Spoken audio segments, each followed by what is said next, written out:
ദീപാരാധന ഇല്ലാത്ത ക്ഷേത്രം, പൂജയ്ക്ക് സുഗന്ധദ്രവ്യങ്ങളൊന്നും ചന്ദനത്തിരിയോ കർപ്പൂരമോ ഒന്നും ഉപയോഗിക്കാത്ത ക്ഷേത്രം, ഉപദേവതാ പ്രതിഷ്ഠ ഇല്ലാത്ത ക്ഷേത്രം, ക്ഷേത്ര പരിസരത്ത് ഒരു തുളസിച്ചെടി പോലും വളരാത്ത ക്ഷേത്രം, അതാണ് ഇരിങ്ങാലക്കുട കൂടൽമാണിക്യം ക്ഷേത്രം.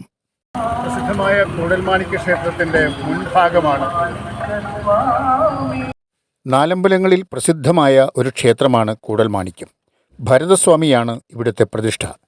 ക്ഷേത്രത്തിന് ഉള്ളിലേക്ക് നമ്മൾ പ്രവേശിക്കുമ്പോൾ തന്നെ ഇരുവശങ്ങളിലും കമനീയമായ ചുവർ ചിത്രങ്ങൾ നമുക്ക് കാണാം.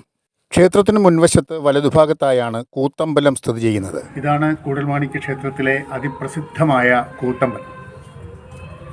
നൂറ്റാണ്ടുകളുടെ പഴക്കമുണ്ട് ഈ കൂത്തമ്പലത്തിന്.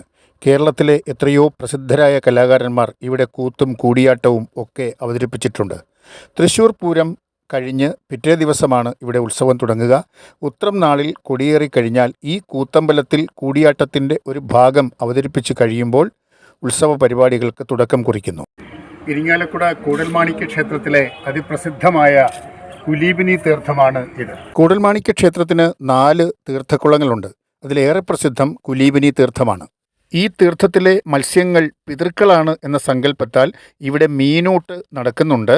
ഈ ക്ഷേത്രകുളത്തിൽ മറ്റൊരു ജലജീവിയും ഇല്ല എന്നുള്ളതും ശ്രദ്ധേയമാണ്.